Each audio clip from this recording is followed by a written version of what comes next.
Yes, indeed. Yes, indeed, man. Y'all come on in here, man. Y'all come on in here. Let's go ahead on, man, and get to it. Get it going. Yes, indeed. Man, shout out to the LDBC, man. Shout out to the entire LDBC. That is Lions Den boxing community, man. Thank you guys for tuning in to yet another edition of the Smoke City Modcast, man, presented by the LDBC.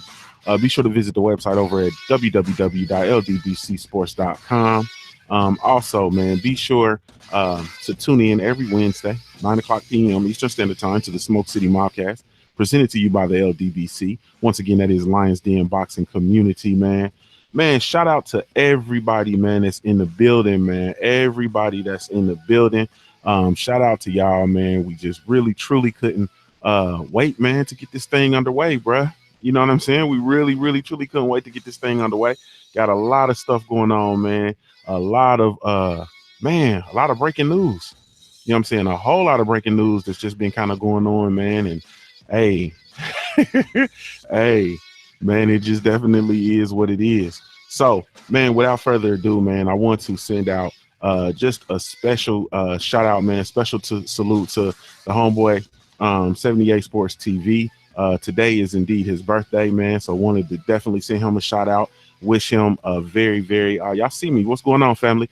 Send him a very, very special happy birthday, man. So, you know, we really truly excited about that, man, for him. You know, a day older, a day wiser. You know what I mean? I am indeed, I forgot to mention, Junior the Truth. You guys can follow me everywhere, man. I can be found with the handle Junior the Truth. That is JUNIORTHETRUTH. And that's over all the social media platforms. And also visit my channel, man.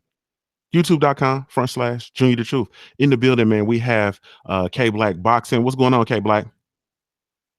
What's going with you, brother, man? What's good, man? Shout out to the whole LDBC, man. Man, yes, indeed. Tell the people how they can follow you, family. Man, you can follow me, K Black Boxing, here on YouTube, man. Yes, indeed. And then we have my brother, the Cali Enigma. Cali Enigma, what's going on, family? Oh man, same shit, different day, man. Just happy, man. Today is a very, very good day, man, in the sport of boxing, my brother. You can follow me at the Cali Enigma, man, the Cali Enigma Boxing Network, and the Cali Enigma 2, man. That's my basketball channel, man. And you can follow me on Instagram and on Twitter at the Cali Enigma. Yes, indeed. Yes, indeed. So, man, let's go ahead and jump into it, man. You talked about this very special day in the sport of boxing. We did get this late breaking news, or this breaking news rather, that Gennady Golovkin, Triple G, has indeed been stripped of his IBF middleweight title. And it is in his failure to fight his mandatory Deryanchenko, or Devianchenko. How you said the last name, Deryanchenko. Hey, man, what are your thoughts on that? And I need to hear you cook on that one. Oh man, Triple G, man, lost to this brother, man. This dude named from the Ukraine, Sergey Deverchenko, man. They fought in the amateurs. Triple G got his ass annihilated. Triple G has since not wanted any smoke with this guy. I told people, I tried to tell my subs, and I told several guys on other people's channels that Triple G doesn't want to fight Sergey Deverchenko, man. Nowhere in the world would you waste your time flying all the way to New Jersey to try to get the Vanes Mata-Trojan fight sanctioned if you planned on fighting Sergey Deverchenko. When Tom Loeffler said that they would have interest in fighting Sergey Deverchenko, I told you that they weren't going to do it, that he was full of shit. They have no intentions on ever fighting any of their mandatories, man, at least none of the tough ones.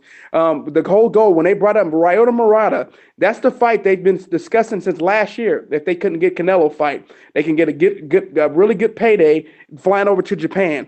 Now, here's one of the problems by going over there, though. You better knock out Ryota Murata because you ain't going to win on the scorecards, man.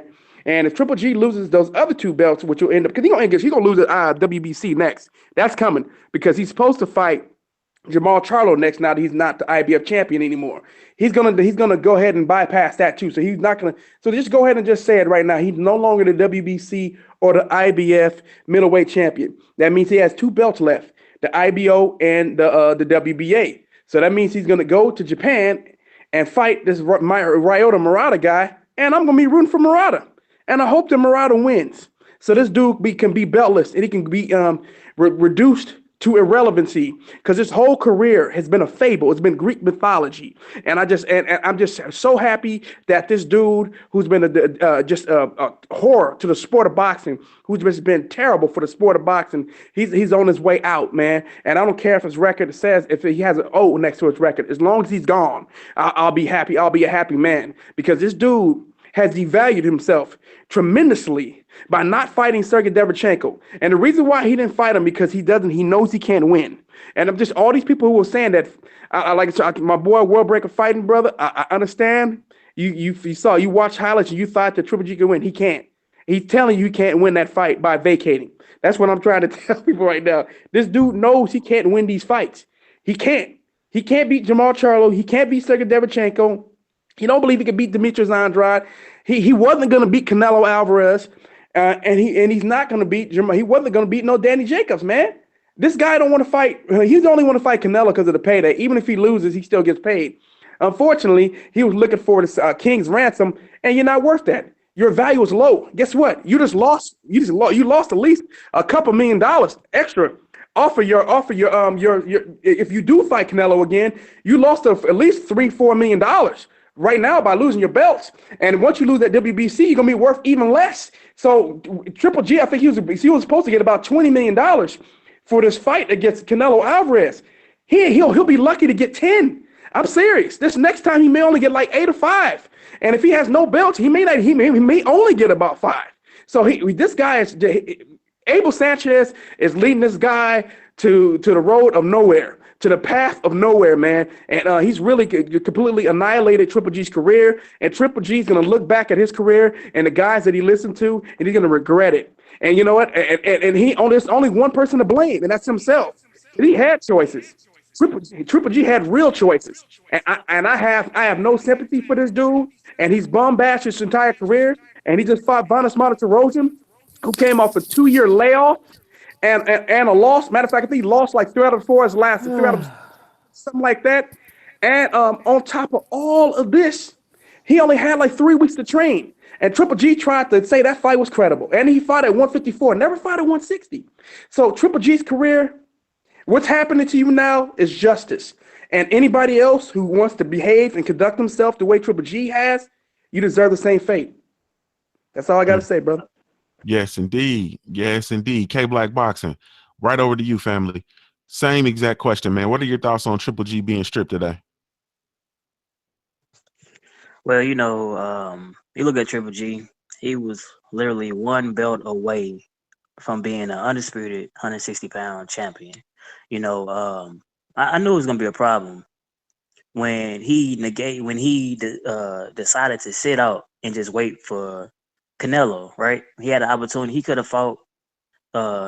We already know. At one point in time, Billy Joe Saunders was acting like a straight bitch. He didn't want to fight him, but he started after he got the balls and he started calling Triple G out. Triple G could have fought him then, and still could have fought Canelo. In that same year. But he listened to Triple G's team. He listened to Golden Boy as if they was his promoters. So he just negated just to sit out. And you see what happened with the Canelo fight. So the second Canelo fight, we already know what happened with Canelo. He a fucking cheater. You know what I mean? And now this motherfucker is stripped from a title. So he's never going to become undisputed, man. He should have fought the mandatory. And I agree with Cali Enigma. He's not going to fight Jamal Charlo either, man. And what's going to happen? An individual that could have been undisputed, could have ended his career being an undisputed heavyweight champion. I mean, not heavyweight. I'm sorry, middleweight champion. Now all this shit really it goes. Now everything that he worked for, it really means nothing, man. You know what I mean? Shout out to my brother Black Fight Fan TV as well. My sister Ashley's corner, man. Yes, indeed. Yes, indeed. Shout out to everybody in the chat room, man. I see you guys. What's understood needs no explanation. Black Fight Fan TV, what's going on, family? What's going down, homie? Man, you got it, man. Tell the people how they can follow you. Black Fight Fan on Instagram, Black Fight Fan TV on YouTube, and Black Fight Fan on LDBCsports.com. Yes, indeed. Yes, indeed. And let me go over to my sister Ashley's corner. Ashley, what's going on, sister?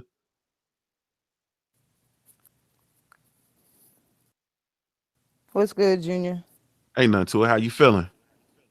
I'm good. I'm good. Where is 78 Sports, man? Dude yo, celebrating his that birthday.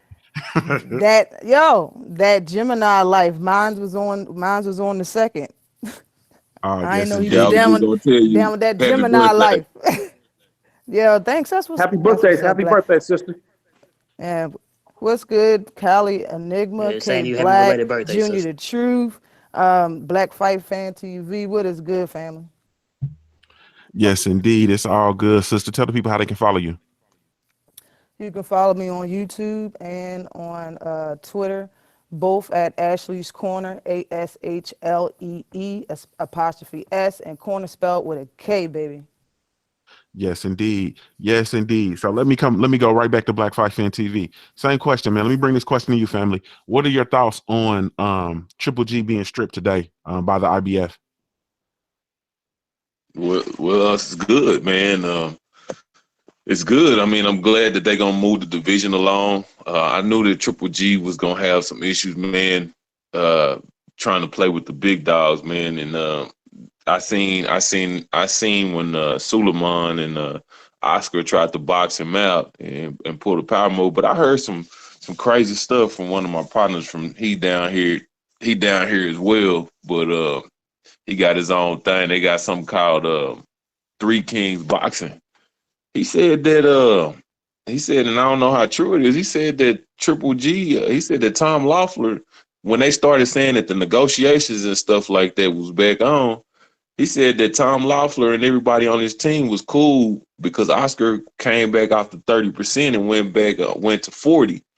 And he said that the team was cool. They said, but Triple G demanded 50%. They said it was Triple G, the fighter. You know, he overrode everybody on his team and said that he wanted 50%. They said that that's why everybody was saying what the negotiations was back on because Loeffler and them was cool with 40%. But I don't know what's going on with Triple G. And I'm gonna say this: if he don't fight Jamal Charlo, then he might as well retire. It don't make no sense for him to even be in the sport. If he's not gonna fight Jamal Charlo, he's not gonna fight Sergey Deverenchenko. These are guys that the division is going down, and these guys are also mandatories for the title. Then I don't. If he's not gonna fight those guys, then I don't see any reason for him to even still be fighting. I mean, I guess he's gonna hang around and try to get a Canelo fight. But if they strip him of the IBF, well, they done stripped him of the IBF, and then he turn around and get stripped of the WBC. What is his value gonna be at the negotiation table with one belt? And and who knows? What if Daniel Jacobs beats Canelo? I think Daniel Jacobs is like in a WBA spot or something like that. If he beats Canelo, I mean, what is Triple G gonna do? You understand what I'm saying? So I mean, there's nowhere to run, and it seems like he's uh, really not keen on fighting a certain type of fighter. You know, top level, aggressive, young, strong, athletic black fighters. It seems like he's not interested in doing it. So, and I'm gonna tell you something else. Triple G, uh, he can't hold a card up by himself. Triple G, the biggest pay per view he's done on his own was with Daniel Jacobs, which was 200,000 pay per view buys. Him and David Lemieux only did 170,000 pay per view buys. So Triple G is at an extremely pivotal moment in his career. The only thing that I could really see him doing is retiring because I don't. He's lost all leverage in negotiations with Canelo. Canelo really don't even have to fight him. He don't even have to fight him no more. He's lost traction in the media, by his own doing. So, I don't know the only thing that I think that Triple G can do is rejuvenate his career by fighting Jamal Charlo and try. If he could beat Jamal Charlo, then he can come to the negotiation tables and get money again, or he can retire respectably. But if he retires now in the midst of this, it's not gonna look good for his legacy. I mean, it doesn't look good for his legacy at this point. you know, and that's how I feel about that. Yes, indeed. Ashley's Corner. Let me come on over to you, sister, and the same exact question. What are your thoughts on Triple G getting stripped today by the IBF?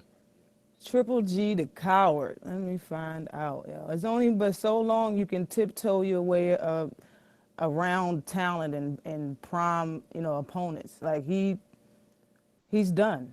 And forget him and Abel Sanchez hating ass. Both of them are ridiculous. Black fighters don't sell. Yo, Triple G don't sell. Triple G now, like he sold his whole legacy because he was scared to fight a fighter. Now people got to stop saying, "Oh, he's a fighter. He's a fighter." They can't be scared of another fight. What is this? This is a blatant duck. I remember last year he was talking about he wanted to be undisputed. He had all the titles but one. What is this now? Like he's that scared that he let a fight go and let his belt go just because he was scared of an ass whooping. But what does that say about Charlo? He's been scared. He's scared to fight Charlo. I mean, Charlo not even the type of fighter that runs around the ring. You feel what I'm saying? Like Charlo would have stayed there and engaged with his ass and used this reach and just sat there and engaged with him. He's scared of that. He doesn't. And I mean, I believe everybody when they say that he's been doing this forever. He tiptoed so much around Prime. I don't even know how he got all of them titles without some strings being pulled. He's a straight ducker. He gets duck of the year, for real. Because I mean, even if AJ fights Wilder at the end of the year, that crown goes to Triple G. Triple G, you are the worst, and you get the hee-haw or the donkey of the day from the LDBC. That's what my thoughts is on it. He's a straight coward and a straight wuss for that. Straight like that. Wow. Yes, indeed. And you heard it from the Queen. The Queen doubled down on it. So, I mean, it's been a day, man. So let's move on over real quick to the heavyweights then. So today they announced that we have an upcoming fight, July 28th. We have Luis King Kong Ortiz versus Dillian White. And man, I really want to know y'all thoughts on that. I'm gonna start with you, Callie. What are your thoughts on that fight? I think it's a good fight, man. It's finally we get to see Dillian White fight someone credible, man. I mean, unfortunately for Luis Ortiz, he's coming off a knockout, but I just think that Luis Ortiz is too skilled for Dillian White. I see Dillian White getting stretched, man. If you look at Dillian White's resume since he got knocked out by Anthony Joshua, or I should say Antonio Jenner, because that ain't his real name until you fight Wilder. It's been doo-doo. I mean, the average age has been 35. Guys coming off long layoffs and a loss, off steroids. I mean, overweight, out of shape. I mean, he's fought bums, man. He's fought low-level competition. The only reason he chose to fight Luis Ortiz is because it's more money. Because otherwise, he was gonna fight Puloff. Until Eddie Hearn lost the purse bid, he was going to fight Puloff because Puloff was the easier fight. Older guy, too, coming off of a long layoff. Luis Ortiz just fought in March. So, I mean, he's not coming off a long, but he's coming off a knockout. So, Louis, this is what Dillian White does. Dillian White is seen as this brave guy. He's just looking for a bigger payout. But I commend him for taking on Luis Ortiz, man. Even though he complained about it, he had to be dragged, kicking and screaming there because his payout for the pull-up fight, I believe, was going to be $375,000, which is only 25% of the purse. So that's why he chose to fight, Luis Ortiz. Now I think in this fight he's going to probably get somewhere maybe like either close to $1 million or just under $1 million. So it's quite a bit more, man, or at least double of what he would have gotten. You know what I mean for the pull-up fight, and he doesn't have to go to Bulgaria. And he gets to fight at home. So if you think about it from that standpoint, he'd rather take that kind of a risk because it's just more money. And if he wins, I think it will be 2019, I believe. In 2019, he'd have an opportunity to fight Deontay Wilder. He beat Deontay Wilder's mandatory. So that may give them another reason to not make the fight with Antonio Jenner. So I mean, if he was to find a way to upset Luis Ortiz, I don't see it happening, man. Unless the fight with Wilder completely destroyed Luis Ortiz, I don't see this being a competitive fight, man. I don't think that Dillian White has enough skills. I think he throws a lot of bad punches from horrible angles. He likes to throw a lunging uppercut, which we all know that Luis Ortiz would catch him with straight lefts all day, man. He's not a smart guy. He throws a lot of wild shots. People talk about Deontay Wilder, man. No, man, this guy's way more wilder than Deontay Wilder, man. His punches aren't crisp. I mean, it was a nice left hook he hit whatchamacallit again, Lucas Brown with, but Lucas Brown was just a potato bag that just sat there the whole fight. So it was easy for him to connect on him. Luis Ortiz will be much better defensively, and he will counter every mistake that Dillian White makes. And I'm ecstatic about this. And all you Wilder haters, I know you better hope that that Dillian White pulls off this upset, because if he gets his ass whooped like I expect him to, I'm talking all kinds of shit. Because you guys try to pretend like that this dude was a legitimate fighter, and he's not, and he's really not, and he's not a threat to Deontay Wilder. Deontay Wilder will fight this guy. He just wants to fight Antonio Jenner, the coward, first. So yeah, I'm looking forward to this fight, man. July 28th has gotten a lot better. You got Mikey Garcia versus Robert Easter, Adrian Broner versus Timothy Bradley. You know what I mean? So I mean, it's a good card. I'm also hearing that Gabriel Rosado versus Kell Brook is supposed to be on that Ortiz White card too. So, good day of boxing, man. Good day of boxing, man, for July 28th. Yes, indeed, man. We're super excited about that. Super excited. So let me shoot over Black Fight Fan TV. Same exact question. What are your thoughts on the Ortiz versus White fight being announced? Oh man, I'm happy about that, man. That's a good look for Dillian White. I'm gonna just keep it 100% trill with y'all, man. Dillian White, Luis Ortiz is the second best heavyweight in the division, hands down. He's the most skilled heavyweight in the division. He's the most skilled heavyweight in the division. Period. You understand what I'm saying? Hands down. And this is a great opportunity for Dillian White to prove that he is worthy of that shot. Fight Critic put out an excellent video, and I'm gonna try to get that video on my channel, breaking down why Dillian White had to fight, why he's in the situation he is, and Dominic Brazil has the mandatory. He had a great video breaking it down. So I believe that this gives Dillian White that opportunity now. If Dillian White is able to beat Luis Ortiz, he is very credible. But I just don't think that Dillian White is that good. I don't think he's that good, and I think that everybody will be brought to the realization of what's going on. I mean, what we already knew, that Dillian White didn't even deserve to be in the conversation. That's what I'm looking for. I'm looking for validation for myself, for people that's been hating and talking down and pushing this guy in the way. Let's put him in the ring with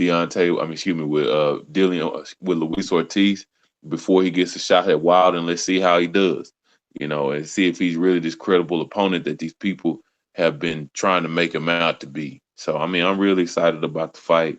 Yeah, but I look to, and I'm gonna say this: Luis Ortiz, he an OG, so him taking a loss or getting beat up, that's not gonna hurt him like it would a young lion. This guy has been through all types of adversities because he's been on this earth for a minute. So I expect Luis Ortiz to come back the same as he was before. You know what I'm saying? I don't expect him to be afraid to pull the trigger. I see him actually more willing, especially being in the UK, knowing that his back is up against the wall and he's going to have the crowd against him. I expect him to come out with a sense of urgency. And I see him stopping Dillian White and embarrassing him in front of all them people over there in the O2 arena. And Black Fight Fan TV said that. K Black Boxing, same exact question, man. So we got this fight announced between Dillian White and Luis King Kong Ortiz. Want to know your thoughts on it.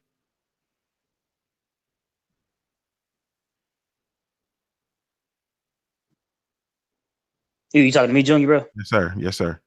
Oh, I apologize, man. Oh yeah, man. Honestly, on paper, it's a phenomenal fight, man. It's a good fight. Of course, I believe Ortiz is better technically. You know what I mean? But you know, once the fight get closer, I definitely do a better breakdown later, man. But on paper, it's a good fight. It's an opportunity, like the brother Black Fight fan was just stated, man. It's an opportunity for Dylan White to see that this is what he deserved. You know, he was clamoring out a fight. You know, all that "let's go Wilder" and all that crazy nonsense that he was doing. You know, I think it was more so to protect AJ more than anything, man. But I'm gonna say this too, though. At least White he actually has more heart than AJ. You know what I mean? The sad part is because he's fighting Ortiz and he was willing to fight Wilder. That's more I can say about AJ. AJ didn't want to fight Ortiz, and he definitely, for damn sure, don't want to fight Wilder. You know, so at least White, at first, White didn't want to go that route, but at least he got his balls and said, you know what, let me fight this motherfucker. You know what I mean? Win, lose, or draw. And he might, it's a possibility he might do get stretch, man. But we don't know what's left for Ortiz because him and Wilder went to war. Wilder got the better of the war. But Ortiz shouldn't let his head hang low. This is definitely opportunity for him to get right back in it, and and possibly even fight for a title, man. So, good fight, man. I'm glad the guys are. I'm glad that White is actually fighting them, and I'm glad that Ortiz is getting himself back in there, man. And let may the best man win. But man, I gotta rest up and I gotta go to work a little bit later, man. So I just wanted to speak my piece here on the Smoke City Mobcast. I know I haven't been on in the last couple of weeks, man, because your brother K Black be working like hell, man. You know what I mean? And I'm always grinding. And if I'm not grinding, man, I'm with my family, man. So, you know what I mean? Shout out to the whole LDBC, man. Black Fight fan, my sister Ashley's Corner, man. It's my first time ever doing a live with you, sister, man. But I'm glad you was able to get on, man. Cali Enigma and my brother Junior the Truth, man. Shout out to the whole LDBC, man. The Smoke City Mobcast. And subscribe to everybody in the LDBC. Also subscribe to the Smoke City Mobcast if you're not subscribed to it, man. Yes, indeed. Appreciate that, family. And we appreciate you, chiming in for sure, man. And we'll catch up with you in a bit. Sister Ashley's Corner. I gotta know, what are your thoughts on this fight? I need to know. Oh my God, yo, this fight gonna look like K Black's thumbnail. All right, this fight right here. All right, Luis Ortiz is going to have him right up on the ropes, just like AJ did when he knocked him out. First round knockout. Ooh. Ooh. Maybe even second round. If he don't knock him out the first round, he gonna have that boy scared the first round. He is going to hurt him. All right, he is going to hurt Dillian White's ass. Dillian White kept saying, "It's an old man." Instead of just giving props where props is due, just because Ortiz was fighting Wilder, Dillian White had to disrespect. Now somebody got to pay for that, brother. You're gonna have to eat them words. Now you about to fight this old man, and you about to get your ass handed to you by a goddamn retiree. All right, you're going to get he's going to get his ass kicked. I'm sorry, and I love it. I absolutely love it. Okay, he's been talking all of this shit since when? For what? Since last year about fighting Wilder? I mean, this shit's ridiculous, yo. It's ridiculous. Now tell me this: if Luis Ortiz was the champ and he picked Dillian White to fight, which wasn't a mandatory, y'all would say he fighting the bum. Y'all would say that why is Ortiz picking Dillian White out of all the competition to fight? That's what's going on right now. And Luis Ortiz want that rematch bad. I know he do with Wilder, because that was a good fight, and he almost had Wilder in the 7th round. He wants that fight again, and if he lose against Dillian White, that shit ain't gonna happen. He gonna go in that bitch and make quick work of Dillian White. Quick work. He's way too sharp for Dillian White, yo. Way too sharp. All right, it's gonna look like mustard gas out that bitch. It's gonna be some smoke. I'm telling you. He's not gonna play with him at all. He's not gonna play with that boy at all. Grown man talks, and I'm old, right? I'm telling you, yo, he's gonna shine his shoes with fucking Dillian White's ass in that fight, yo, and I cannot wait to see it, yo. And I know Wilder's gonna be ringside looking like just with a big ass smile on his face, yo. He with a big ass smile on his face. I can't wait to see what happens after Dillian White get that ass kicked. Hopefully we don't have to hear him utter Wilder's name again after he gets his ass kicked, yo. For real. I'm excited. Today is a good day, yo. Man, I was excited too, man, and you know, similar to everybody said, I think it's going to help bring some clarity to this heavyweight picture. You know, a lot of us are in agreement with what Black Fight Fan TV said, which is the fact that Luis Ortiz is the second best heavyweight. You know what I mean? Hands down. You know what I mean? There's no question. And I think he's gonna touch Dillian White up, man, something bad. And I think he out for blood, man. You know what I'm saying? Deontay Wilder had that payback. Hell yeah, payback. Yo, after he just got knocked out. He is going to punish Dillian White. I'm telling you, he gonna let out all that frustration on that man's shape up, on that damn haircut. I'm telling you, he's gonna hurt that boy. And Dillian White said that that Luis Ortiz is 1,000 years old. He said, look at it. He said, look at him. He's beating the old man. He's 1,000 years old. He's 1,000 years old, man. He said it's an easy work. And then he also said, Dillian White said that he knocked Luis Ortiz out in 3 rounds. That's what Dillian White said. I wish I could bet. I forgot that. Mm-hmm. I forgot he even said that, yo. I wish I can bet. I would bet all my savings on that shit. I would against Dillian White. I wish I can bet him. I need to find him. I need to tweet him or something. Like, let me bet you, man. Let's make a personal bet. Everything you own versus everything I own. I get your whole purse. After you get knocked out by Luis Ortiz. First thing, you ain't making out. If it go past 3 rounds, it ain't gonna be because of you. It's because you're getting outboxed and outclassed. So I can't wait for this. I know Luis Ortiz is listening to all this. He can't wait to beat the shit out of this dude. Yo, if you hit Dillian White up, that motherfucker will block you if you tell him that you want to bet about this. He's gonna block your ass. I wish I had a camera in that arena, you know, after Luis Ortiz knock out Dillian White and look at all the weird faces them hoes, all the shock and disarray that them casual idiots over there in that O2 arena. Them hoes gonna be looking so crazy when this fight goes down. They're gonna be hurt. Because Luis Ortiz gonna knock that whole block out. He ain't gonna just whoop it. He gonna knock that whole block out. It's gonna be embarrassing. You understand me? It's gonna be embarrassing. Hey, Black, and they know that, and they know that Antonia Jenner ducked Luis Ortiz. They know it. They don't want to admit it, but they know. I just can't, like, I just had this visual, man. He's gonna separate Dillian White from his senses. You know what I'm saying? Like, this is gonna be that he gonna get on them toes, man. That old ass man gonna start bouncing around on them toes and start brain damage. Brain damage. Yeah, we all talked about that. This is facts. Dillian White has no skills. Everybody talks about Wilder and his skill set. Look at Dillian White. He's sloppy. He's extremely sloppy, and he has no defense, man. He gonna be touch him up whenever he wants to. Dillian White can't block, can't stop anything. Go ahead. Hey, Kelly, let me ask you how this though, because this fight is July the 28th, right? Is this fight gonna be on the zone? No, it's gonna be on show. They said it's gonna be on Showtime. Showtime already picked it up. Oh yeah. Good. No, good. That's great. That zone, that shit gets no airplay in this ride. Hell no, we would not be able to see that hoe. So good job, Steven Espinosa, on getting that taken care of. Yes, indeed, man. Shout out to Big Snack Pack in the super chat, man. He has a question for us, man. He says, "Do you think it's time for Wilder to spend some time in the UK?" Go ahead and answer that, Black Fight Fan TV. No, because I think that the UK Wilder is already known over there. Unless they demand for him over there, and the only way they can demand for him over there is asking him to fight Anthony Joshua. Beyond that, no, he don't need to go over there because right now, Anthony Joshua and Deontay Wilder are linked at the hip. The only way people even know Anthony Joshua over here, the small percentage of people that do know him is because of Deontay Wilder.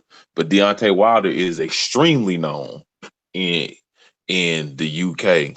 So now Wilder don't need to go over there. And when he do go over there, he needs to text them hoes by, like I said, they got to give up Anthony Joshua. If they don't give up Anthony Joshua, then Wilder don't need to be over there. Uh, I'm just, I mean, I think that to be honest with you, I think that Deontay Wilder might need to really start, moving on from that little deal because his star is brighter than the UK. It's bigger than the UK. Deontay Wilder has an opportunity to become the world champion and to keep growing and keep expanding his brand beyond that, beyond the UK. The UK is a cool little spot for Anthony Joshua, and that's his lane. That's his hood. But until they are willing to give him Anthony Joshua, he don't need to be over there. You know what I'm saying? That's a whole nother market. So let me ask this then. Let me ask this, and this to everybody. So you think it's possible for Deontay Wilder, if he goes on and just defends his title, if he just continues to defend his WBC, do you think his star will has the potential to shine brighter than whatever's going on in the UK with regard to Anthony Joshua? Yeah, the road to 51 and that's the key. I mean, right there. Go ahead, Black. It already has. The problem that Anthony Joshua is facing with Deontay Wilder, and everybody's gonna be facing, is Deontay Wilder is a more exciting fighter than these guys. And see, he didn't have no traction before. Now he got traction. He got traction, and he got people watching him. The reason these people that invested that $50 million in him, they wasn't trying to get a piece of Anthony Joshua. They trying to get a piece of Deontay Wilder. Because once Deontay Wilder, and Eddie Hearn wants a piece of Deontay Wilder, everybody knows it. That's why Eddie Hearn is always saying he's got the voice, he's got the look, he's this, and Deontay Wilder is the real golden goose.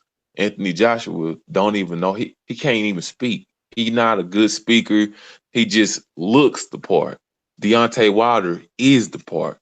He's the charismatic, and he's this guy from Alabama. Once Deontay Wilder flips that switch, bro, what Anthony Joshua was doing is nothing. You understand what I'm saying? He just had to flip that switch, and people know that. That's why people are willing to invest in him. $50 million ain't nothing to sneeze at. Somebody was willing to put up $50 million to get this guy over here so they could get the belts because of what will happen once Deontay Wilder gets the belts. So, like I said, it's just a matter of time. Anthony Joshua is not that good. He's not that good of a fighter, and he's on borrowed time. Somebody is going to stretch him. In the mega fight, Deontay Wilder, what needs to happen though is these guys over here, what needs to happen, these guys over here need to fight each other. Big Baby Miller and Luis Ortiz and they need to start building their profiles up to go along. But Wilder is already gonna do that once they get in the ring with him. But if they was to earn that position, it would make the division more interesting. But as far as Anthony Joshua goes, he's on borrowed time. Deontay Wilder is going to continue to look more and more impressive because nobody knows any of these guys.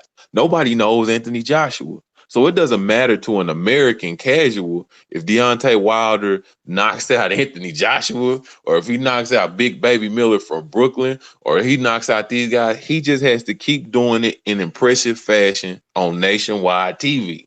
That's what he has to keep doing because at this point, he's at a point where he should have been a long time ago. It's like he breaking out, but he already been here for 40 fights because he had to do double work. But he's just now arriving to that point to where America is watching him, So I'm just telling y'all, man, Deontay Wilder is going to continue to increase with or without Anthony Joshua. He don't need him. Like I said, the people in America don't care if he knock out Anthony Joshua. They trying to build Anthony Joshua up over here because nobody knows him. It doesn't matter that people just want him to knock somebody out and look good doing it, and he can do that. Mm-hmm. So in the shout out to Charlotte Corbett in the chat room. So Charlotte says, I'm from UK, and you're wrong, BFF. We like a fighter to come here in person, trash talk, get the fans booing like hell, building pressure cooker. You wrong. You ain't here. You're using assumptions. assumptions knit facts. So basically, they're just saying that they like fighters to come over here. Let me cook on this real quick. Charlotte, the problem is what you're saying is, okay, okay, that's cool. Deontay Wilder tried to come over there. He tried to come over there and do the trash talking. The problem is that Anthony Joshua got sketchy. You know what I'm saying? He got afraid. He's afraid of Deontay Wilder.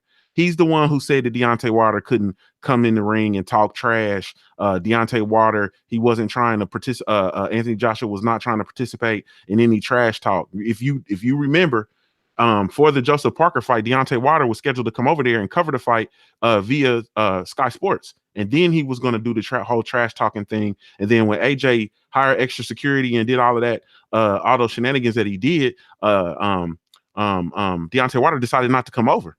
You know what I'm saying? So, I get what you're saying, but Anthony Joshua 86 that. Anthony Joshua 86 that.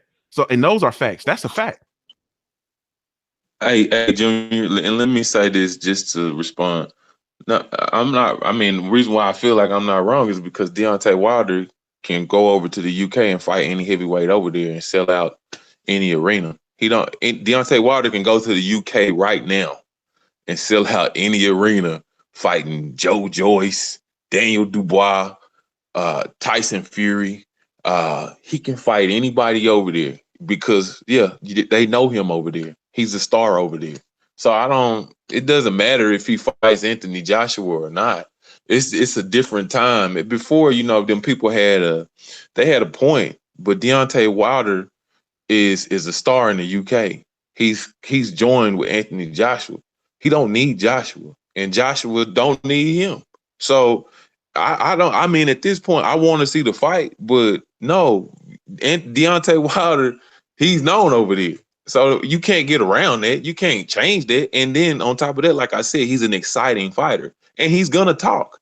He's an exciting fighter, and he's an exciting figure. It doesn't matter who he's fighting. It's going to be exciting, the whole build up and everything. So you wrong. So no, he doesn't need to go over there. He doesn't need to do anything with those people because Eddie, not only did Eddie use him to build his name up, but he actually put him in the spotlight over there to build his profile up over here. It was interchangeable. The energy worked. It was reciprocated. So no, Deontay Wilder don't need to fool with the UK anymore. They've done their job. They're not really. It's not a big deal anymore at that point. Yeah, I agree with that too. There's no reason for him to go over there and keep thirsting after Antonio Jenner when he clearly doesn't want no smoke from Deontay Wilder, man. So why even waste your time with the guy who clearly don't want to fight you? The guy just turned down $50 million guaranteed with 50-50 on the back end. I mean, the guy don't want to fight you. So at this point, go fight Jiro Big Baby Miller. Go ahead and fight all these other dudes, man. Just act like the coward don't exist and make him come to you. Make Antonio Jenner come to America. See, the thing of it is, man, Eddie Hearn trying to stretch it out. They're trying to stretch out Anthony Joshua for about 2 or 3 more fights. Because, if let's just say we believe the narrative that, that he's getting between $15 and $20 million a fight. Let's just say it hypothetically. Okay. So, Eddie Hearn, I guess he's thinking, well, let me try to get in 3 more fights with this clown. And then, we make a mega fight with Wilder. Well, the thing of it is, though, I'm not confident that Anthony Joshua can survive 3 more fights. I mean, after his fight against Joseph Parker, man, and I think, too, we need to think about the intangibles, okay? Wilder would have went in there, man. Wilder would have decapitated Joseph Parker. See, Wilder, he's so unorthodox, man, that's what scares these guys. He's unorthodox. You can't really prepare for him because, he's throwing these punches at these crazy, different angles. And then all of a sudden, you look like you got him. And then he hits you with a straight right hand, and it's like, oh, now he's back in the fight again. See, Wilder to Joshua is really a big unknown. And see, Eddie Hearn understand what could happen. Eddie Hearn don't think for 1 minute that Anthony Joshua can beat Wilder. See, he know exactly what it is. He know what it is. And he don't want his cash cow getting laid out because if they fight Anthony Joshua, he is going to get stretched out. He will get stretched out. That's just how it is. Hey, Coach, while you're there, tell the people how they can follow you. Oh, okay. Just come to CSH Combat Sports. Yes, indeed. And my brother, SW, Santee Walton, in the building. What's going on, family? What's up, brother? Can you hear me? Yeah, we can hear you, man. Tell the people how they can follow you, family. You follow me here on YouTube. The bottom line, Santee Walton. Yes, indeed. Hold on one second, Santee. Shout out to Mike Biggs Boxing in the super chat. He says LDBC White about to get that bell rung. Shout out to Mike Biggs Boxing, man. Be sure to go over there and check him out, man. Subscribe to his channel, family. Santee. So, quick question, man. They announced, of course, today that Dillian White is scheduled to fight Luis Ortiz. Want to get your thoughts on that fight that's taking place July 28th. This will be a technical matchup for as long as it lasts, you know, and he's going to end up putting Dillian White to sleep in about 5 rounds.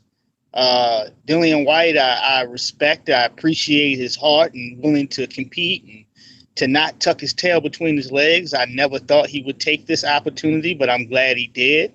And he will be rewarded with this by Luis Ortiz handing him his hat. He will air him out thoroughly, and he's going to show him firsthand what it feels to be in a ring with a technician and a guy that can mop the floor with you. Not a senior citizen, not somebody on their last leg, you know, wearing Depends or diapers, you know, eating baby food, but a real solid fighter, you know, an older gentleman, a Cuban fighter that is going to take you to class for that composition book and them number 2 pencils. He's going to take him to school.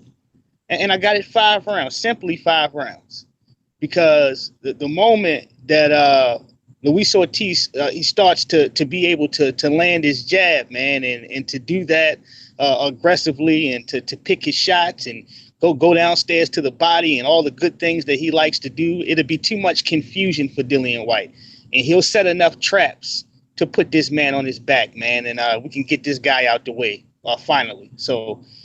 Much respect to Dillian White, man, for accepting this ass whoop. Yes, indeed. Shout out to Ronald Finkley in the super chat. Man, it seems like we got some trolls that's touched down. So I guess we're gonna break out them wrenches and the duct tape, and you know how we do and what it is that we do when we do what we do. But y'all more than welcome. We don't care nothing about them, man. And we don't care nothing about them damn trolls. Yeah. Damn. So this week, we got a couple fights coming up, man. We'll start off with Junior. Go ahead. Hey, Junior, before everybody say, let me say this. The uppercut stops Luis Ortiz. Stops Dillian White. The uppercut. Luis Ortiz uppercut, that's what's going to stop him. That's the punch that's going to stop him. Man, he going to make that boy teeth click. Yeah, I had to let that marinate. I can actually see that, though. I can actually see that. He gonna fuck Dillian White up. Santa Cruz versus Mares. Let's go over to Ashley. What do you think? What are your thoughts on this fight, sis? I got Santa Cruz beating him again. I mean, the first fight was very entertaining. Mares came out there swinging like a bat out of hell, and did not stop swinging on Santa Cruz. It was a very entertaining fight. I knew he was going to get tired quickly, and he did. But I just think that the fights are. I mean, it's going to be a good fight, but I just think that Mares is going to lose again. And I'm kind of hating that Abner Mares said that he will walk Gervonta Tank Davis down. So I'm already against you already for saying some stupid shit like that. So, yeah, I have him losing. I have Leo Santa Cruz beating. And on over to you, Cali Enigma. Same exact question. Yeah, I got Leo Santa Cruz, too. I think he's too long, too tall. I think that he utilizes attributes against Frampton, man. I think he's going to do the same thing as Abner Mares. But Abner Mares did just say recently, after he beats Leo Santa Cruz, he's going to fight Gervonta Tank Davis next. So, so he's not backing down from the statement. So, but I don't think he beats Leo Santa Cruz. But I do think it's a good idea that he has Robert Garcia in his corner. So it makes the fight, in my opinion, more competitive. But once again, like I said, the attributes, in my opinion, are the attributes, and I think that's the difference in the fight. Yes, indeed. Black Fight Fan TV. Same question. Yeah, man. Abner Mares, he dispelled his ability. Leo Santa Cruz got some Leo Santa Cruz is a very good fighter. Okay, the Guillermo Rigondeaux situation really left a bad taste in everybody's mouth. But I've always liked Leo Santa Cruz. He is extremely. It's hard to beat him on volume because he can throw 1,000 punches, and he can box. He is not just the volume and the pressure that help him box. He got a good jab. He know how to adjust. He can fight inside. He can change. He can change the range to where he can go inside. He can go work off the jab. Leo Santa Cruz is a very, very, very good fighter. Abner Marius, he tried to come in there and work with the volume. He couldn't do it the last fight. He's not going to be able to do it this fight. And also Leo Santa Cruz gets better every time. With him and Frampton is a very strong fighter, physically strong. Leo Santa Cruz is also strong, so to be able to weather the storm, I don't think Martes have any chance. And I'm gonna tell you, Martes gonna fight. He gonna fight Tank Davis regardless if he win or lose. You know what I'm saying? That fight is gonna happen. Just the racial element is gonna force the fight, and it'll happen. Because these guys know they can sell the racism, and they're gonna do it. They're gonna capitalize on it, and that fight's gonna happen because Martes wants it. Now I am looking forward to Gary Russell Jr. versus Leo Santa Cruz after this, though, because Leo Santa Cruz has said he wants to fight Gary Russell Jr. and Gary Russell Jr. will fight him. So I'm also looking forward to Gary Russell Jr. versus Tank Davis. That little area down there, that little arena, that little 130, 135, that's a super nice place to be right now, man. So 126, 130, 135, and all them guys fighting each other, and yeah, man, I'm excited about that, man. That's something that's being slept on a lot, but that little spot down there is jumping too. Yeah, it's hot. It's hot down there, man. And I think that everybody, like you said, everybody can get it in.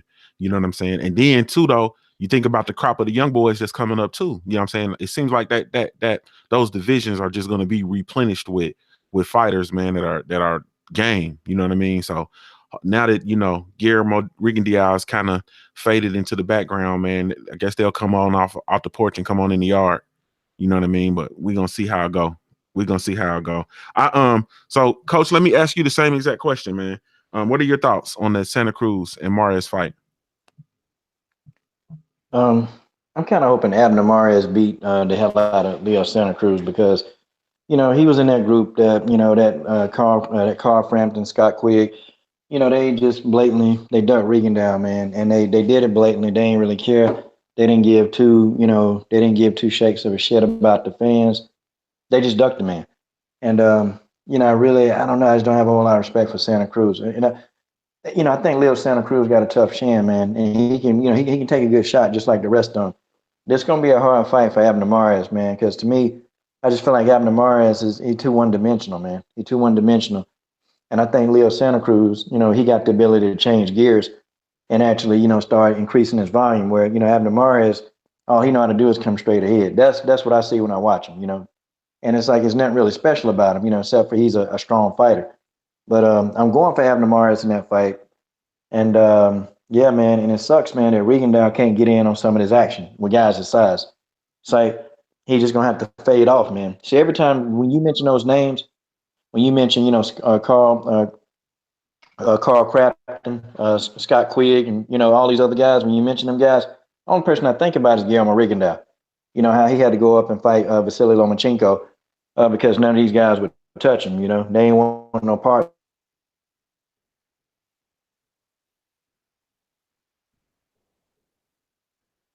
Yes, indeed. Yes, indeed. Coach, you kind of went away. You still cooking?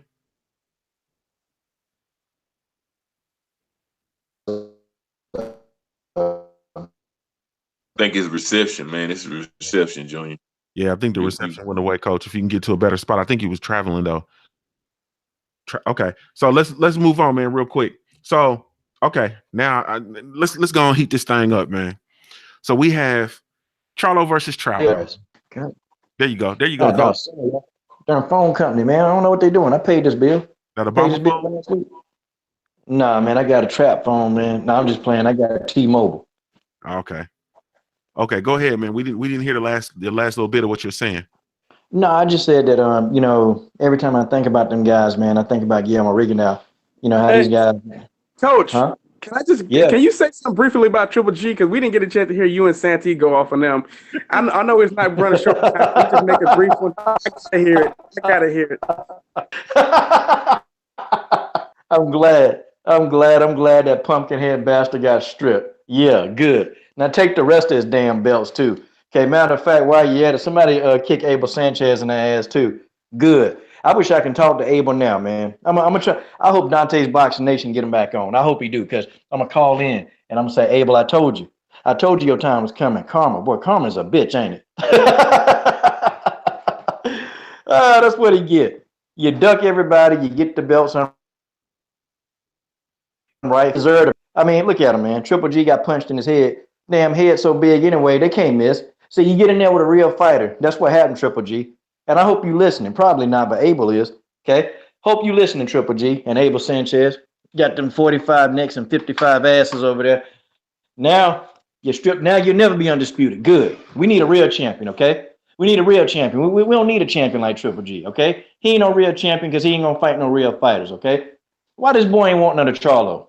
Why that boy ain't wanting no Charlo? He ain't wanting Charlo. Charlo, now he's a mandatory now. Was that boy don't want no Charlo, man. That boy don't want no more Danny Jacobs, okay? That boy don't want nobody. That boy don't want no work. He done. He done. I think he got spooked, man. He was having nightmares about Jamal Charlo all in his ass. That's good. I'm glad. This is the happiest day of my life.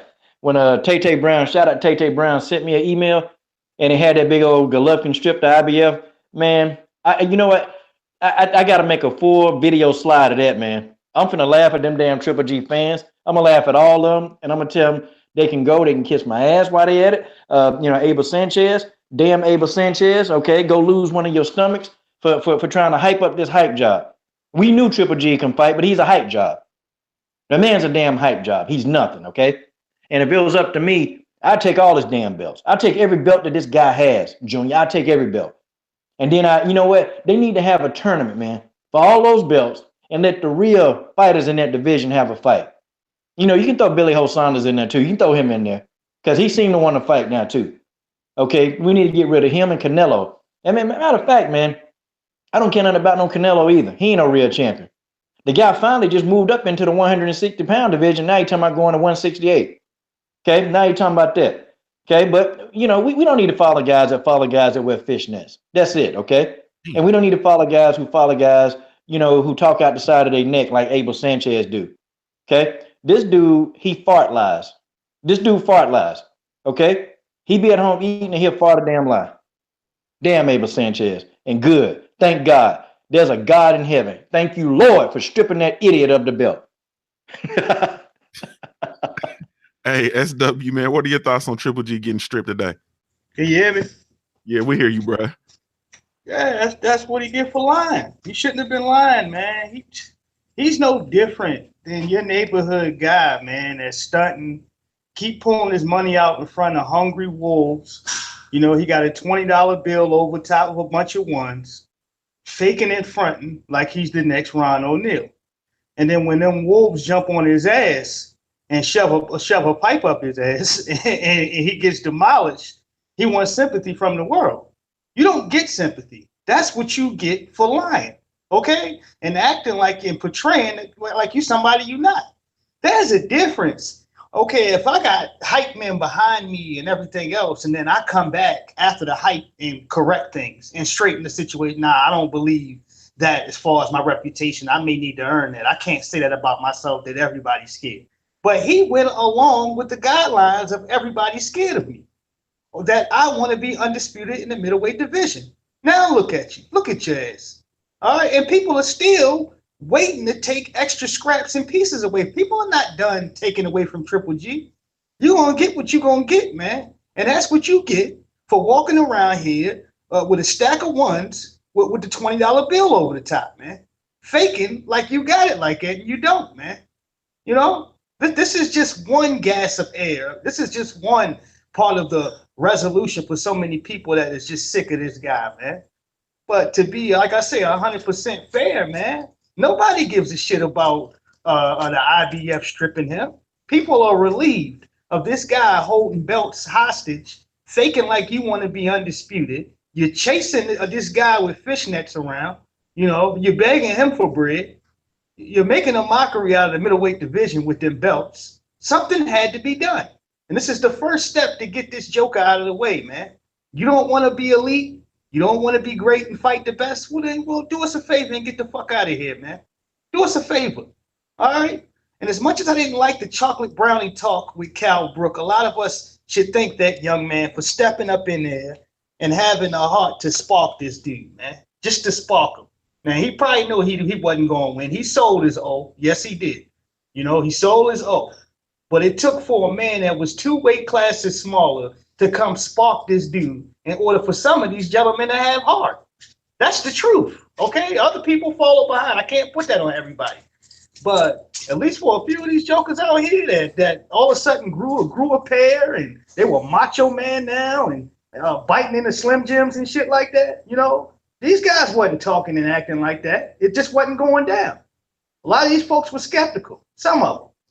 But yeah, congratulations, man, to him getting what he deserves, man. Fuck this guy. So let's move on.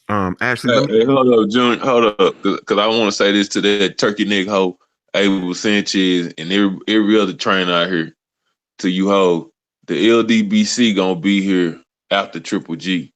And ho, when you come back with another fighter, we ain't forgot how you moved, ho, and how you lied, and how you act, and what kind of mark you are. We ain't forgot, and we ain't gonna never forget that. We gonna be here after Triple G go, ho. I just you said he had a turkey neck. He had a turkey neck. Turkey neck, ho.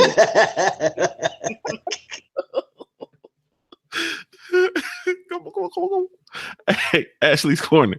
What are your thoughts on? Okay, so let's heat this thing up, man, real quick. Let's heat this thing up, man. We got to get up early in the morning. Let's heat this thing up. So we have this Jermell Charlo versus Austin Trout fight coming up this weekend. What are your thoughts on that fight?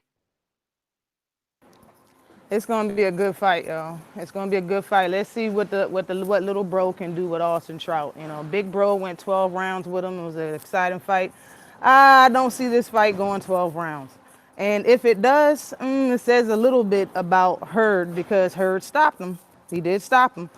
So yeah, I can't wait for that fight either. That's gonna be a very technical fight. Jermell Charlo looked like he got his powers on 1,000 right now. He's quick, he's sharp, he's ready. Like I could tell the man that man is ready. And Austin Trout always been Trout.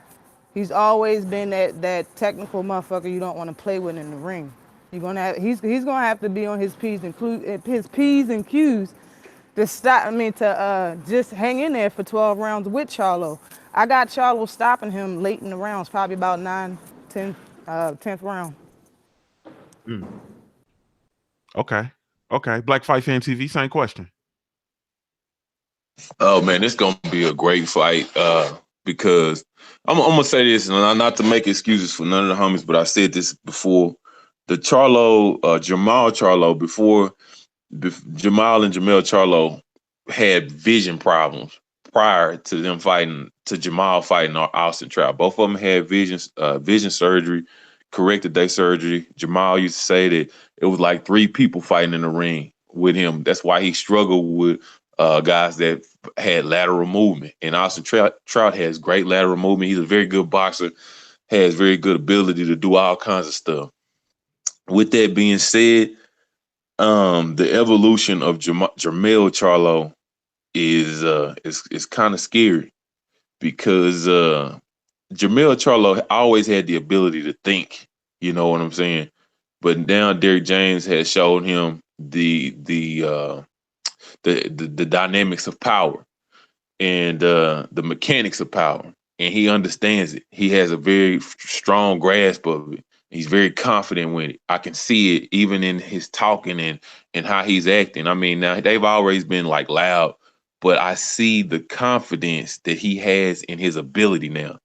And that allows him to sit on them punch. He wants to see what he can do. He wants to see what he's capable of, because see, one of the things with him being able to have that other piece of energy in his brother is he's been able to see what great power does, because his brother always had the power and he always had the mental. You can even see it when they speak. You can always see it. You know, Jamel is the thinker. Jamal is the brute. You know what I'm saying? But now Jamel has a new power. He like the dude with the glove on the Avengers right now. You know what I'm saying? He's feeling like that right now. So and Austin Trout, I believe, knows that Jamel has always had more skills than Jamal. That's one of the things that he said this week, that when he was comparing him and Hurd, he said Jamel Charlo has a boatload of skills. So, man, this fight is going to be really, really good. I don't think it's going to be as technical as people think it is. And I also got Jamel because of the vision surgery, the improved abilities, the new confidence. Jamel wanted to deliver a great performance. I got him tearing Austin Trout off the frame, you know, and which I think is extremely impressive, because Austin Trout ain't no bum. He ain't no punk. He's a very game fighter with a lot of ability. Very very crafty. Older guy, knows the game, can make adjustments. But I got Jamel Charlo tearing him off the frame. Yes, indeed. Yes, indeed. Santee Walton, same question. What are your thoughts on this Charlo versus Trout fight? Oh man, this is going to be great. I do want to say this. I'm rooting for Jamel Charlo. I got it in about 8 rounds of stoppage, but I want to say this. This is very important. I heard of somebody already say this. People better stop playing with Austin Trout, giving him opportunities, man. He's no slouch. He's not a slouch at all. Jerry Hurd did what he did. Jamal Charlo was able to escape in there 12 rounds, but to keep giving him opportunities, man, is not smart, man. It really ain't smart, because he's not going to keep coming in there taking L's. You know, the same way other people are preparing to get their game tight and to sharpen up on their crafts, he feels it even more knowing that he has these losses on his record, man, and knowing that people are starting to look at him as a gatekeeper, you know? Austin Trout, I've always liked his style, man, and his level of craft and the way that he fight, man. You know, I've always felt like, you know, he's underrated. And he's going to come in there with a chip on his shoulder. This is going to be a serious fight for Jamel Charlo, though I feel like he's going to stop him. He might be in for something. Austin Trout might drop him in there, man. You know, this guy's coming in here with everything. All right, you beat me, and then the other brother come beat me? No. Then the other nigga that got the belts over there, he come beat me? You know, the man got to stand for something. He fights for a living. You got to look your old lady in the eye at the end of the night, man, and say something. You understand what I'm saying? How you going to protect your front door, man? How you going to protect your front door? Really, man? You talk tough to them niggas all you want to. But when niggas know you soft, you soft. How they say the big eat the little? That's what it is, man.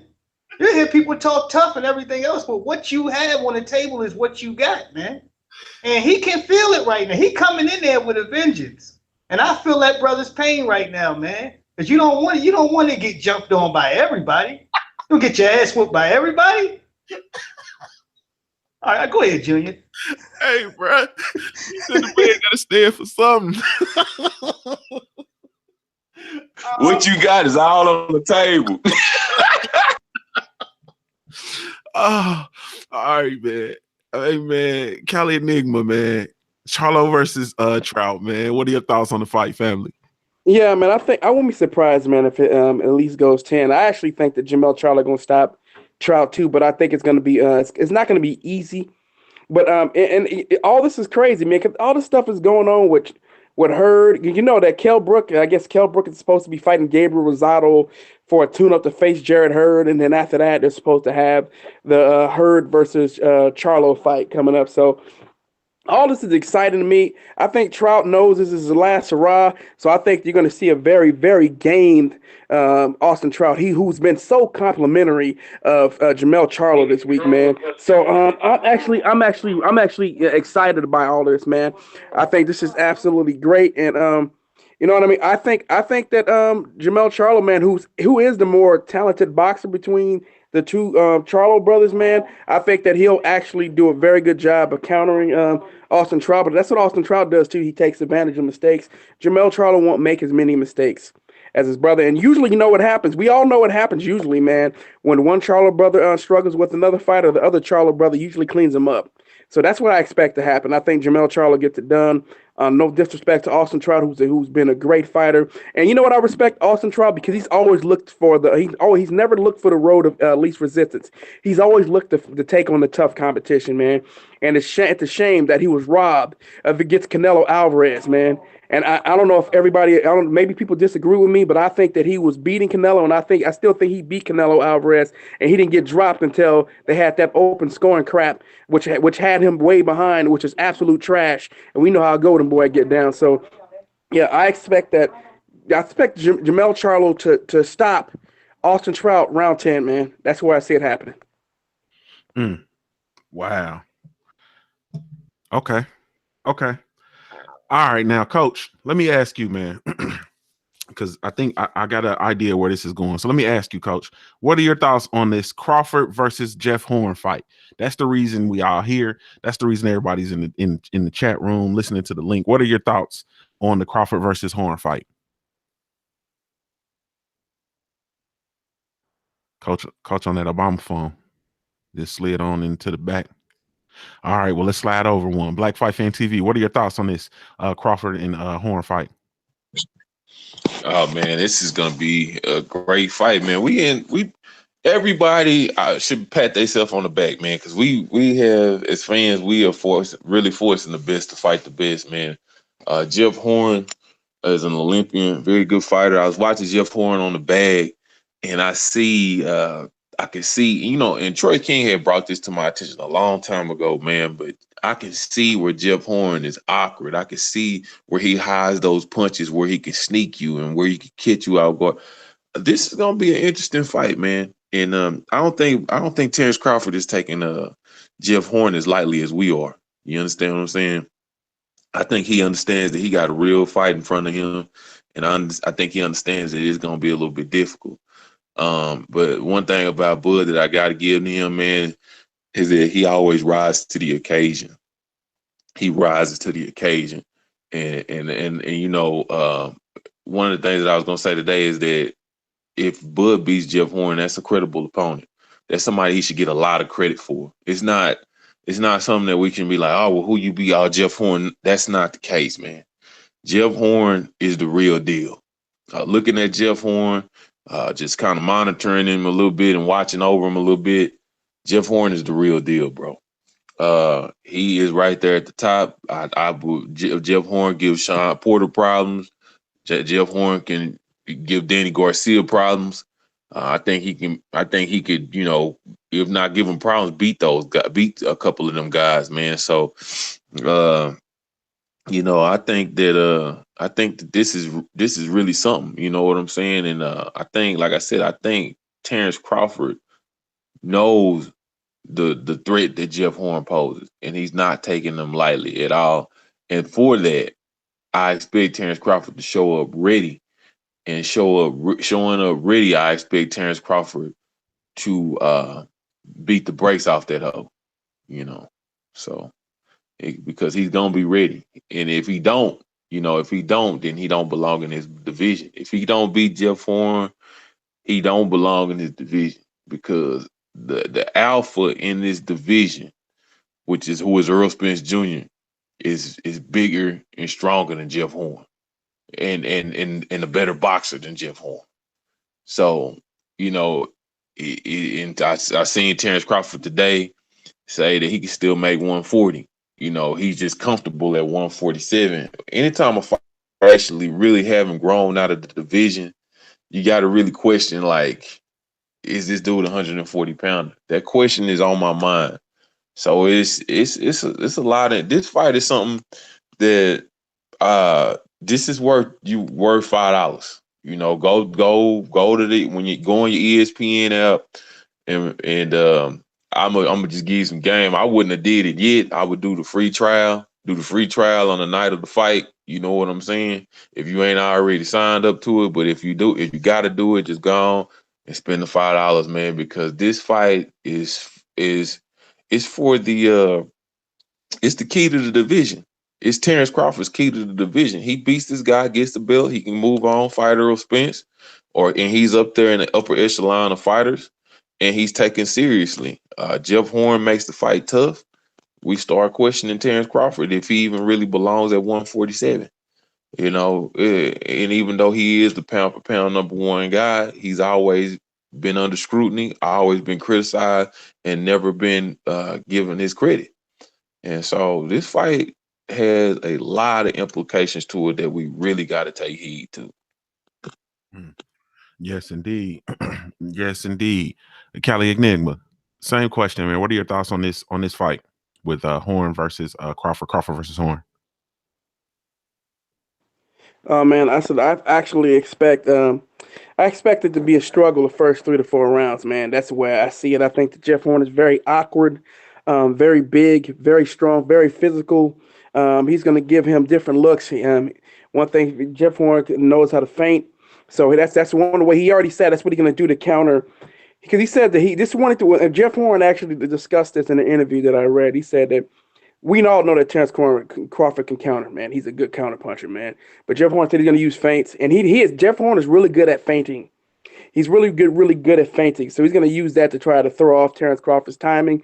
I think it'll be difficult for Terrence Crawford to time him, at least for the first 3 to 4 rounds.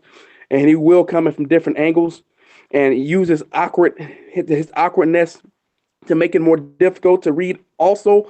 And I think that eventually, though, that Terrence Crawford will pick him up. We'll read him after about 3 or 4 rounds. And then you'll start to see Terrence Crawford pull away, beating him up to the body, to the head. And I think he's going to bust him up. And if he doesn't stop him by cuts, he may just stop him, man.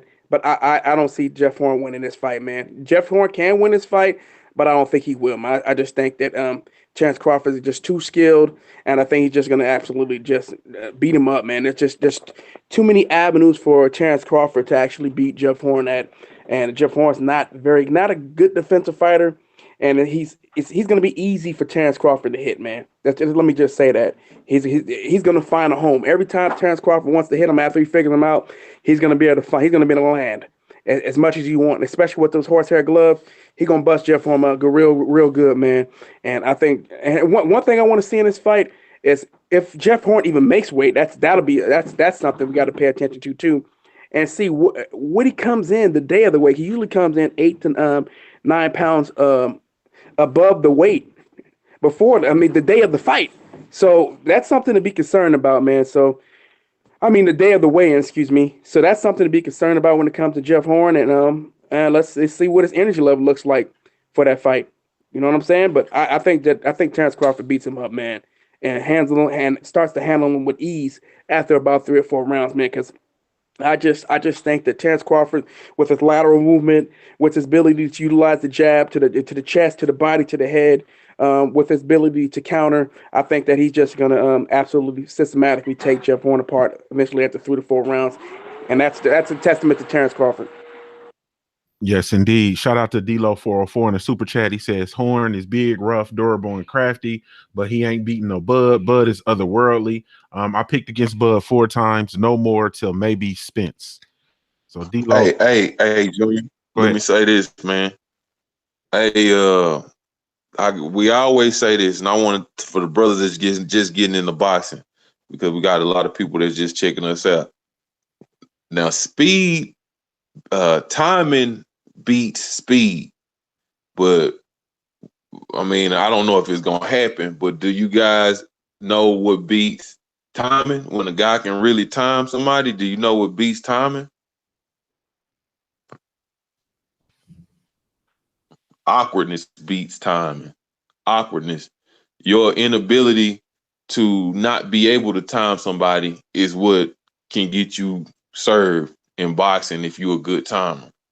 And so that's one of the things that a lot of you guys are gonna have to pay attention to. Terrence Crawford is a master at timing. That's how he was able to make such good work of Gamboa.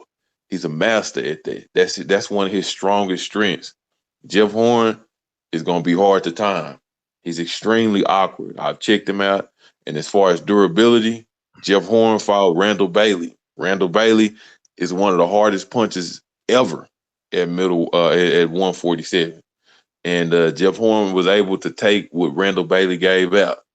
So just know that. Yes, indeed. Yes, indeed. Saint T. Wild, and I'm gonna go over to you, family, and I want to know your thoughts on that fight as well. Uh, I completely feel like Terrence Crawford's going to have his way with this guy, man. We looked at the technicians in the sport over the years when these guys move up in weight and they look phenomenal, especially when they go ahead and get their first little win or what have you. You know, looking at Floyd, even moving up in weight. I want to say he fought Diego Corrales, and then the next fight was that Gotti or was it somebody in between that? Somebody help me out. Whatever point I'm trying to make, when he went up there, he spanked Toro Gotti.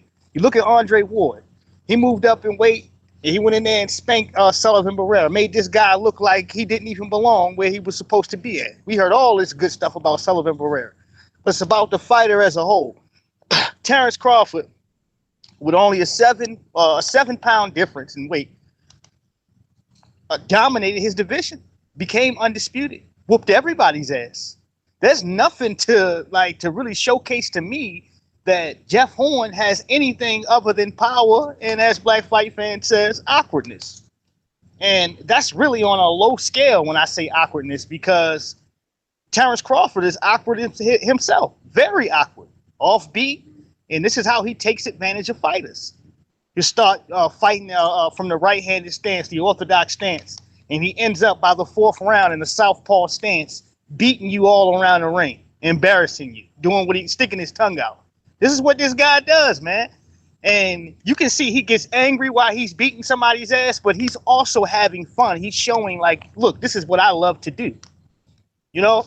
So I feel like it's more fear on Jeff Horn's side, just because of like the excuses that they've had recently about the heat and, oh, they're putting us in this predicament, so we'll lose. Oh, we have a disadvantage here. Oh, it's too hot in here. Oh, we're training that. They're trying to land and line up their excuses. So when they get their ass whooped, this is what they can rely on to say of why Jeff Horn wasn't prepared or he wasn't ready. Everybody know what's coming here, man. You can feel it in your boots right now. He's going to beat the dog shit off this boy, okay? Terrence Crawford is going to go in there and have a funky good time on Jeff Horn's expense and capture a belt while he's doing it. You know, I don't have a doubt in my mind about how easy this is going to be for this man. I would be shocked. I wouldn't be shocked if he get caught with a punch and he's possibly stumbled. But Crawford is who he is, man. He's been this way. He's survived the test of times. He's been in there, I believe, with more dangerous opponents at 140. And he's walked the dogs on these guys, man. These are guys coming out the Olympics, man, gold medal winners in the Olympics, and made it look like nothing. So to look at this dude and at Jeff Horn and to say that he opposes some type of threat, even Jeff Horn doesn't definitively believe that. No matter what he says to the media, he don't believe that shit. And the closer it gets, the more scared that guy gets, and the more intimidated he gets. Because he's watched footage and he understands as he's watched footage and he's seen Terrence Crawford after the 3rd round. Because after the 3rd round, that's when you're done. Terrence Crawford just does what he wants to you after the 3rd round. He understands after that 3rd round, he's dog food and ain't nowhere to go. Ain't nowhere to go but down. That's it. Yes, indeed. Coach, you back in here with us? Yeah, I think we could. Well, anyway, so before we get ready to get out of here, man, I just got a general question, man. I got a topic I wanted to talk about, but we'll wait on that topic. But general question, man. So boxing is heating up, right? And I'm gonna go through the panel, man. I want you guys to kind of just give me your synopsis on the state of the sport of boxing, the things that are going well and things that are going not so well right now. And I want y'all to do that before we get out of here. I'm gonna start with you, Ashley. My bad. I said, what's the question? Okay, so boxing is heating up, and I just want to know what are your thoughts on the current state of boxing? What are the things that you're excited about, and what are the things that aren't going so well in the current state of boxing? Hell, I'm glad that these sanctioning bodies are starting to grow a backbone and taking these belts and making these fighters earn their paycheck for real. I mean, but to go back to the Terrence Crawford versus Jeff Horn thing, Cali Enigma. I seen a video today. What's his name? Horn was bragging about him being 158 when the fight happened. So that's how big he's going to be, 158. He was bragging about that. But but He said he's gonna be 158. Hell, he may come in heavier than that, man.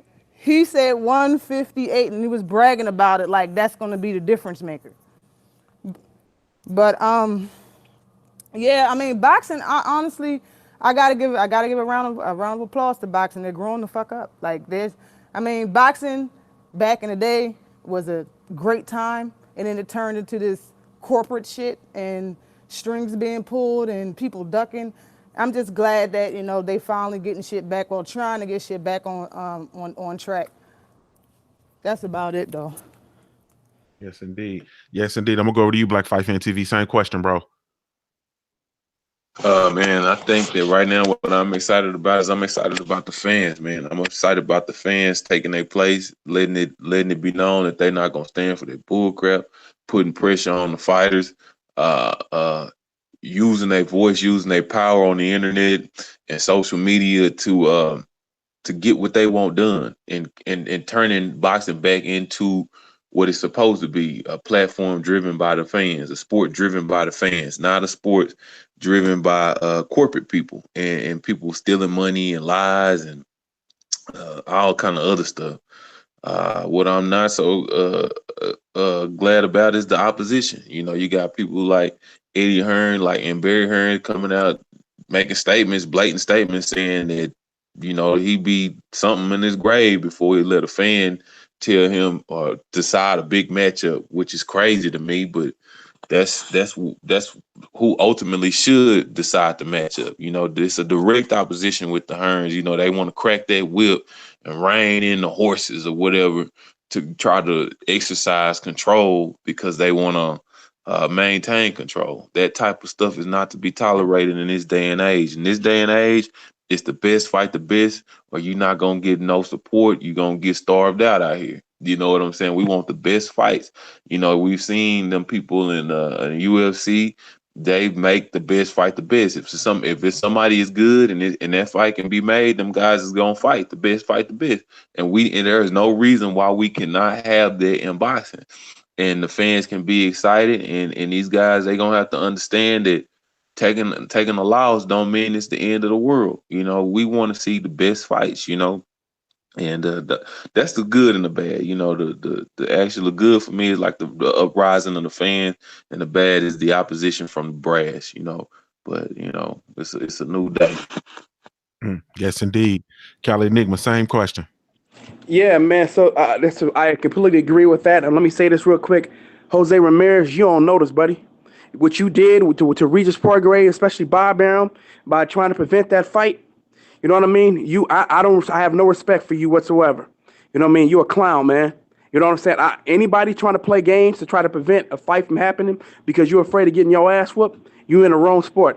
So I'm gonna start it off with that. Yeah. So this is what it's about right now. Like what Ashley and my brother Black Fight Fan said. Yeah, it's all about the best fighting the best. And I don't care if I like you. If you're one of my favorite fighters, if you can begin to conduct yourself in a manner of a Keith Thurman, of a Triple G, of an Antonia Jenner, I am going to bring the wrath of hell on you, because I'm not for this. I'm tired of this. I'm tired of this behavior where you believe that you should be able to fight whoever you want. You can fight whoever you want to fight if you don't have a belt. As long as you don't have a belt, I don't care what you do. But when you have a title, that changes, and you must do exactly what I want you to do. As a fan. As what Ashley's Corner will want you to do, as what Black Fight Fan will want you to do, as what Junior the Truth and the rest of the LDBC and other real fans of the sport of boxing will want you to do. And that is to take on the stiffest competition possible in your division. And then if your division is not good enough and you have the ability to move up, you move up and you go fight stiffer competition. You are to chase stiffer competition. Otherwise, what's the point of being in the sport?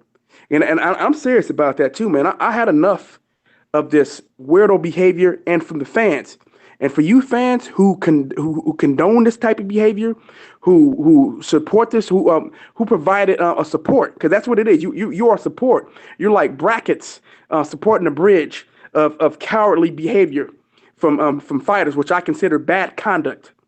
If you're a fan like that, we're gonna stomp down on you too.